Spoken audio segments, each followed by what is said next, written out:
aujourd'hui, en 2024, le besoin du peuple, c'est une retraite des foyers. 2024, ce que les foyers de notre peuple sont brisés. Les foyers de notre peuple tiennent par un fil. Et les jeunes de notre peuple tiennent par un fil. Et aujourd'hui, nous avons la solution. Nous ne sommes plus errants, comme des brebis égarés, qui n'avaient pas de maître. Non, mais nous avons le bon berger. Et il est au milieu de nous ce soir.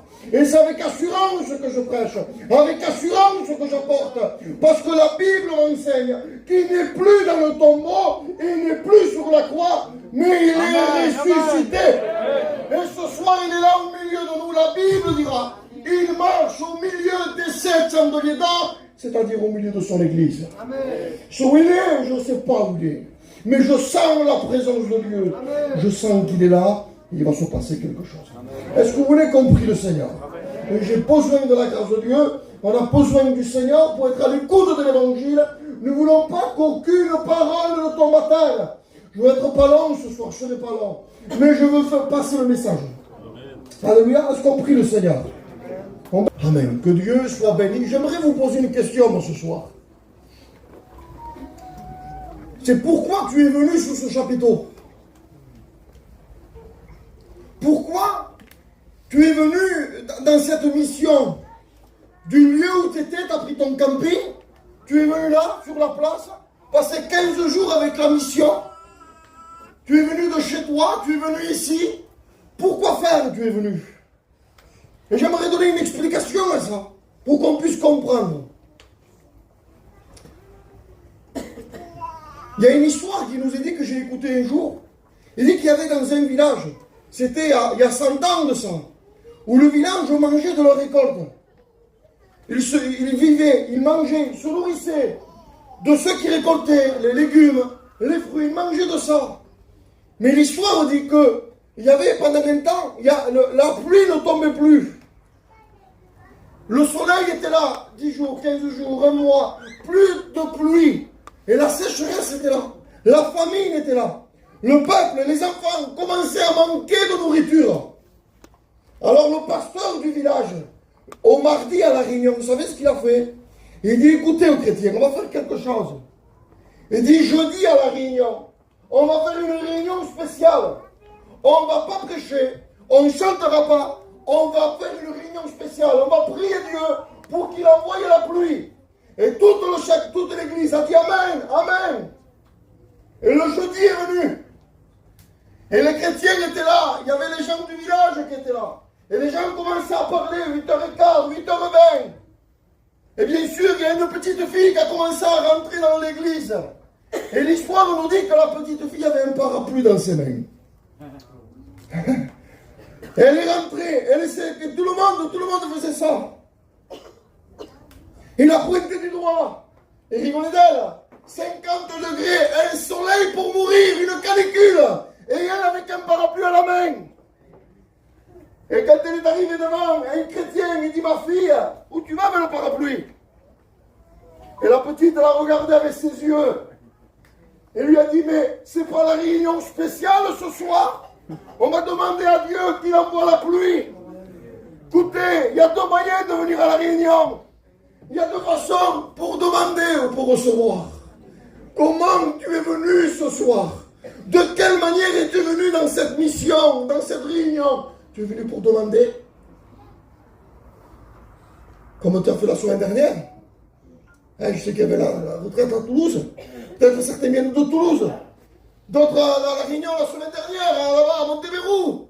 Là-bas, un tel. Tu es venu pour demander, comme les autres fois, ou tu es venu pour recevoir? Ce soir, je crois de tout mon cœur que si tu es venu pour recevoir, tu vas recevoir de Dieu. Pourquoi tu dis ça? Parce que la Bible, c'est la parole, c'est elle qui compte. La Bible me dit que les ruisseaux de Dieu sont pleins d'eau. La Bible dira, mettez-moi de sorte à l'épreuve, et vous verrez que pour vous, j'ouvre les écluses des cieux, et je répands la bénédiction. Dieu veut répandre sa bénédiction ce soir. Mais ce que nous avons besoin, c'est d'ouvrir nos cœurs. Il faut qu'on le laisse agir. N'essaye pas de t'améliorer toi, de faire toi. Non. Laisse-le faire à lui ce soir. Amen. Alléluia. Mais l'importance ce soir, c'est de savoir dans quel temps nous sommes. Ah oui, il y a des temps dans la parole de Dieu. Quand on lit la Bible, on s'aperçoit qu'il y a des temps. Et pour comprendre le temps que nous sommes en train de vivre aujourd'hui en 2024, j'ai pris un exemple de la parole de Dieu. C'est dans le livre de Daniel qui nous parle bien, eh bien, de la vie que nous sommes en train de vivre. Au chapitre 2, à un moment donné, le roi Nebuchadnezzar a un songe. Et Daniel lui donne l'explication. Il ne comprend pas, il est troublé. Et Daniel lui donne une explication. Il dit, oui, je vais t'expliquer ton songe. Il dit, tu as vu une statue et la tête était en or. Je l'ai marqué là. La poitrine et les bras étaient en argent. Le ventre et les cuisses étaient des reins.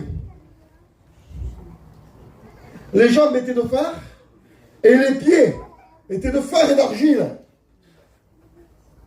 Et ça, quand on voit ça, quand on comprend l'image de cette statue, on comprend le temps que nous sommes en train de vivre. Mais comment? Oui.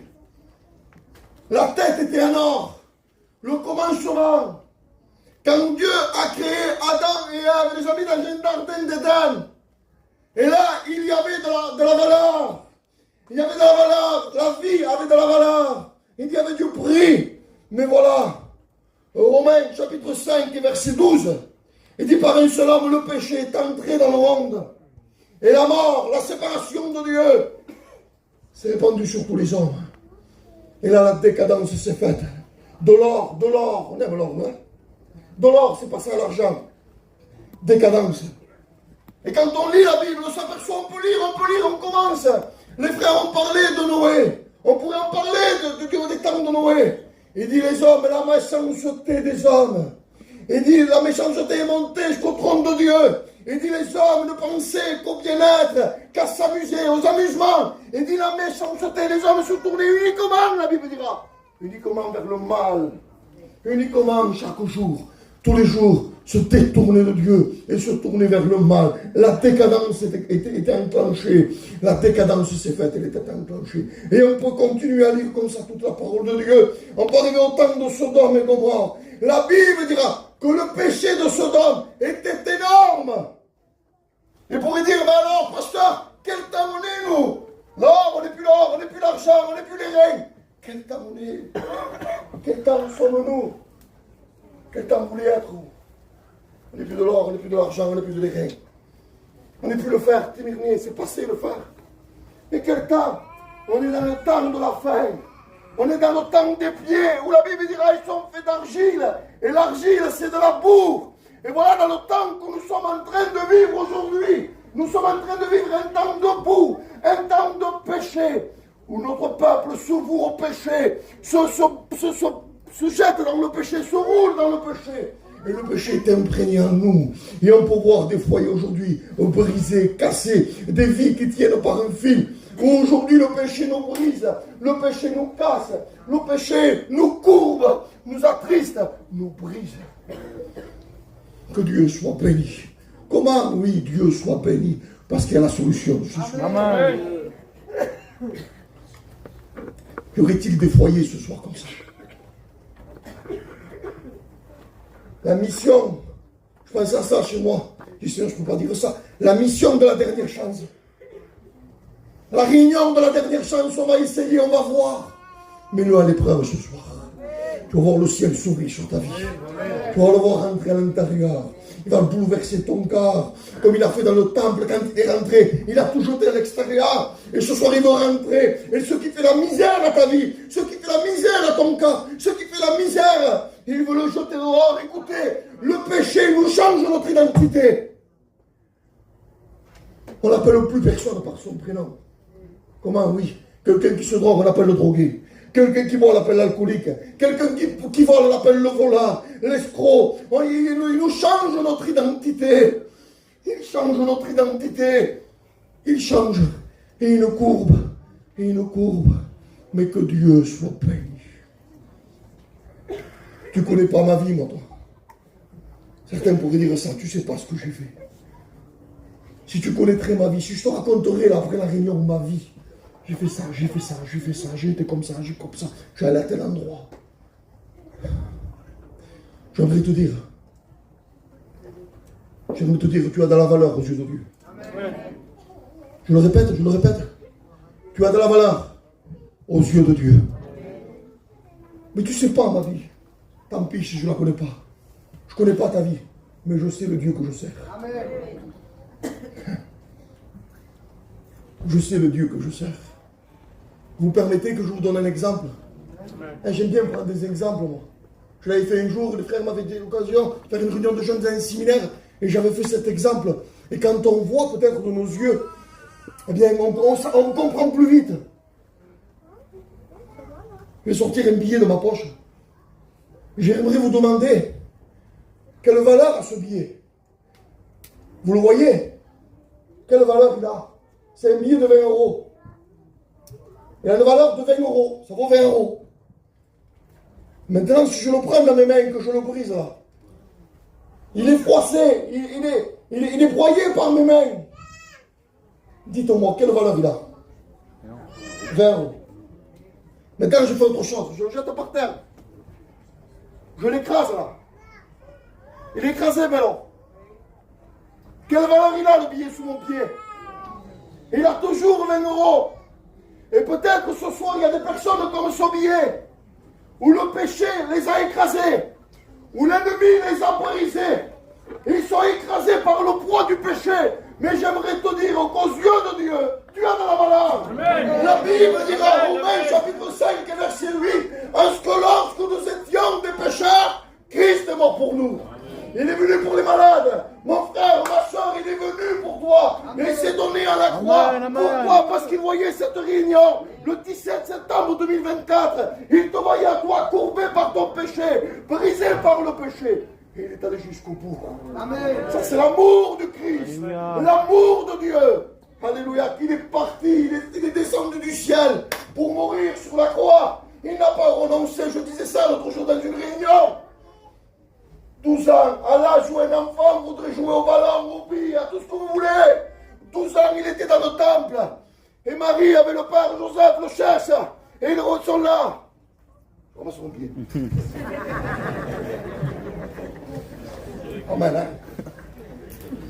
Que Dieu soit béni. Je sens la présence de Dieu. Amen. J'avais le père, maintenant je suis baissé. Et il le cherche. Il cherche. 12 ans. Moi, j'irais chercher au stade de foot. Je ne sais pas s'il y en avait à l'époque, mais j'irais chercher au stade de foot. Il le cherche dans le temple. Et quand il met ton père et moi, il dit ton père et moi. Ça rappelle plus, c'est son père. Ton père et moi te chercher, il dit. Et lui, il les regarde. 12 ans. Écoutez, un enfant de 12 ans, je joue pas lui. 12 ans, un petit enfant. Et il les regarde et il dit, mais ne savez-vous pas qu'il faut que je m'occupe des affaires de mon père. Amen. Il avait un objectif. Son but principal, son but, il était descendu du ciel, c'était la croix. Amen. Lui, il n'était pas venu écouter, il est descendu du ciel. On dit, nous on est effacés. On dit ça, nous. Les Catalans, on dit ça. Quelqu'un de curieux. Il n'est pas descendu du ciel pour voir comment c'est la terre fait voir. Non. Il est descendu pour mourir à la croix. Amen. Alléluia. Que Dieu soit béni. Merci Seigneur. Merci à Dieu. Merci pour ta grâce, Seigneur. Écoutez, le péché. On va visiter souvent des foyers. Et quand on tape à la porte, et qu'on parle du Seigneur, tu sais, pasteur, moi ça va, je travaille, je suis bien. Ça va. Mais alors, c'est bon, tu as besoin de moi. Mais va, toi, mon voisin là-bas, lui, il a besoin. Si tu vois ce qu'il fait, fais ça. Écoutez, prenez un petit caillou, ou un gros rocher, jetez-le à la mer. Les deux vont couler. Ça veut dire quoi? Ça veut dire qu'on fait un grand péché, qu'on voit, ou un petit péché dans le cœur que personne ne voit, mais les yeux de Dieu sont partout. Dieu voit tout, et ce qu'on a besoin. La Bible dira qu'il n'y a pas un seul juste. Il dit pas même un seul. Seigneur, comment? Quand j'ai lu ce texte, moi, il y a des années, il m'a choqué. Je dis, Seigneur, comment? Pas un seul juste. Moi, j'ai connu, ça fait 17 ans que je suis chrétien, 16 ans à peu près. J'ai connu des hommes de Dieu extraordinaires. Là, Tarzan qui est parti auprès du Seigneur, il les a côtoyés pendant 3 mois. C'était des lumières, ces frères. C'était des lumières.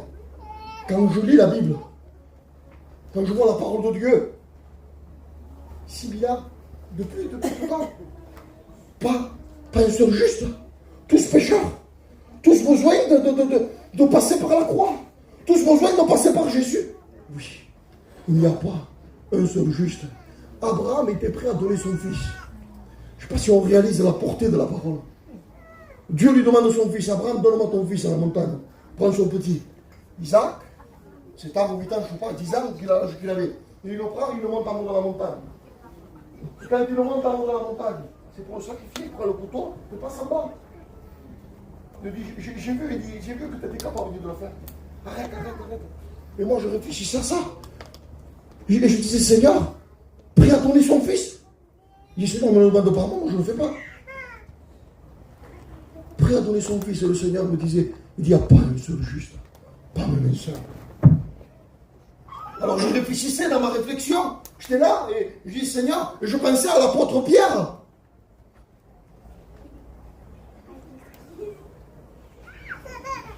La Bible dira que l'ombre de Pierre, son ombre de Pierre, quand il arrivait dans une ville, il prenait les malades et il les mettait les uns à côté des autres. Et quand il rentrait dans la ville, l'ombre de Pierre, il ne priait pas, il demandait Seigneur, l'ombre. Son ombre, il touchait le malade et le malade était guéri. Je dis, Seigneur, lui là, pas besoin de passer la croix, il va dans le ciel direct. Le Seigneur me dit, pas un seul juste. Pas même un seul. Je pensais à l'apôtre Paul. L'apôtre Paul, je dis Seigneur, les mouchoirs de l'apôtre Paul, impossédé les toucher. Nous, il faut qu'on soit 50 pasteurs, compris. Lui, il touchait un mouchoir, l'apôtre Paul, le possédé le touchait, après, il était libéré. Un malade, un lépreux, un aveugle, touchait le mouchoir que l'apôtre Paul avait touché, parce que l'apôtre Paul l'avait touché, il était guéri. Je dis, Seigneur, lui, c'est un homme extraordinaire. Lui, il rentre dans le ciel comme ça. Et le Seigneur me dit, non, il n'y a pas un seul juste. Pas même un seul. Alors je me suis mis à réfléchir parce que je suis quelqu'un de têtu. Je suis quelqu'un de têtu. Et là, je réfléchissais. Et je pensais à quelqu'un. Là, j'ai dit, Seigneur, là, tu ne m'engages pas. J'ai dit, là, ça y est. J'ai trouvé. J'ai dit, quand je vais dire le nom, là, cette personne-là, Seigneur, tu vas me dire oui. Je pensais à la mère de Jésus. Je pensais à elle, j'ai dit, Seigneur, tu l'as regardée. Et à un moment donné, quand l'ange se présente, Marie, il dit, une grâce t'a été faite. Tu l'as vu digne de porter ton fils unique. Elle a porté 9 mois. Elle a fait grandir. Elle a eu du souci, belle. Quand elle était malade, j'ai eu 3 enfants. Quand ils sont malades, on a du souci. On pleure pour nos enfants. Et Seigneur, elle a dû pleurer. Elle rentre dans le ciel comme ça. Elle rentre direct, elle. Tu as vu toi, tu as vu digne. Et le Seigneur me dit, Angelo, prends ta Bible. Et j'ai pris la Bible, la parole de Dieu. Et il me semble que c'est dans l'évangile de Luc, au chapitre 1, au verset 27, où à un moment donné, Marie va parler. Là, c'est pas un tel a dit. Non. C'est elle qui le dit lui-même. Il dit, mon âme exalte le Seigneur et se réjouit en Dieu, mon sauveur. C'est-à-dire que Marie-même, la mère de Christ, elle reconnaît de sa propre bouche qu'elle a besoin d'un sauveur. Écoutez, ne rentrez pas dans le ciel sans Jésus. Ne croyez pas que vous rentrez dans le ciel sans le Christ. Jésus a dit, évangile de Jean, chapitre 14, nul ne vient au Père que par moi. Le seul moyen de rentrer dans le ciel, c'est avec le Fils de Dieu. Il est la clé du ciel. N'essayons pas de rentrer, n'essayons pas de forcer par les côtés, n'essayons pas de mettre une Bible sous le bras, ça ne marche pas. N'essayons pas de mettre un foulard sous la tête, ça ne marche pas. Ça peut marcher avec moi, ça peut marcher avec qui vous voulez, mais lui regarde au cas. Écoutez, on donne trop le ciel. Qui veut donner son cœur à Dieu, lève la main. Et avec la main, Dieu t'a vu. Non, ça ne marche pas. C'est pas du spectacle. C'est le cœur que Dieu regarde. Nous, on voit une main levée, mais Dieu regarde à l'intérieur du cœur. Et quand Dieu voit un cœur qui se repent. Alléluia. Comme cet homme qui priait, Seigneur, sois apaisé envers moi, qui suis un pauvre pécheur, quand on reconnaît notre état. À ce moment-là, l'Esprit de Dieu vient. Le Père, le Fils et l'Esprit descendent et viennent mettre dehors tout ce qui te fait la misère. Viens mettre dehors tout ce qui te fait la misère depuis des mois et des semaines dans ta vie. Et ce soir, il te va faire une seule chose. Te font contact avec le ciel. Te font contact avec le Christ. Te font contact avec Jésus. Ça ne marche pas. Il ne faut pas des réunions de frisson. Des réunions d'émotion. On ne veut pas ça. Dehors. Nous voulons l'onction. Nous voulons la présence de Dieu. Nous voulons de véritables naissances. L'ancien disait ça. La nouvelle naissance, c'est ce que nous voulons. C'est ce que Dieu veut. C'est même pas nous, c'est même pas nous. C'est la parole qui le dit.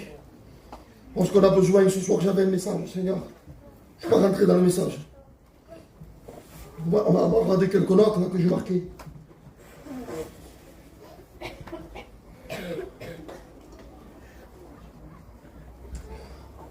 Dans le deuxième livre des rois, au chapitre 6, il y a une histoire qui nous est relatée. Il y a Élisée. Tombe de l'eau, chapitre 3.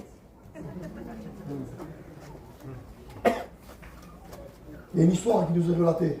J'aimerais qu'on la voie il y a quelques secondes. Ensemble, on va prier le Seigneur.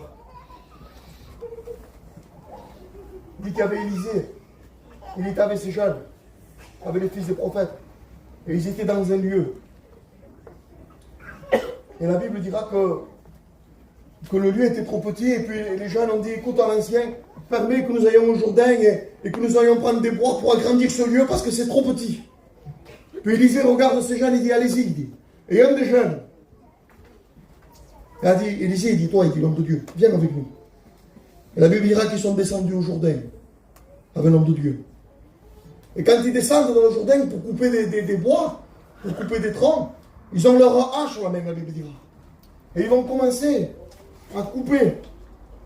Mais un des garçons qui était là, la Bible dira pendant qu'il casse le bois, là, qui coupe le bois, il y en a un qui va perdre le fer de la hache. Et quand il perd le fer de la hache, il tombe dans l'eau, la Bible dira. Et bien sûr, hein, c'est la loi de la gravité. Quand le fer tombe dans l'eau, que voulez-vous qu'il fasse? Il va au fond. Et là, l'homme se voyait embêté. Il ne pouvait plus travailler. Alors il a appelé l'homme de Dieu et dit, hey, il dit, le fer est tombé. Et quand Élisée vient, il dit, où il est tombé? Il dit là, à cet endroit. Et la Bible nous relate que Élisée va prendre un morceau de bois. Il va le mettre sur l'eau. Et la Bible dira que quand Élisée prend le morceau de bois et qu'il le met sur l'eau, la Bible nous dit que le morceau, que le fer est remonté à la surface. C'est pas logique, hein? Pas ce que vous le savez. Vous avez vu, sur Internet, ça tourne beaucoup. Ils veulent nettoyer les mers, les machins. Et ils jettent des gros aimants avec une corde. Et tout ce qu'il y a dessous l'eau en fer, ça colle. Mais parce qu'il y a un gros aimant puissant. Mais pas un morceau de bois. Ça, c'est le miracle de Dieu. Nous, on peut prêcher, chanter, témoigner. Mais le miracle dans ton cœur, c'est lui qui le fait. Amen. Alléluia. Et alors, mon Dieu, quoi? Ce soir, il y a peut-être des vies qui sont comme ce fer, submergées au fond de l'eau, au fond du gouffre, et n'arrivent plus à s'en sortir.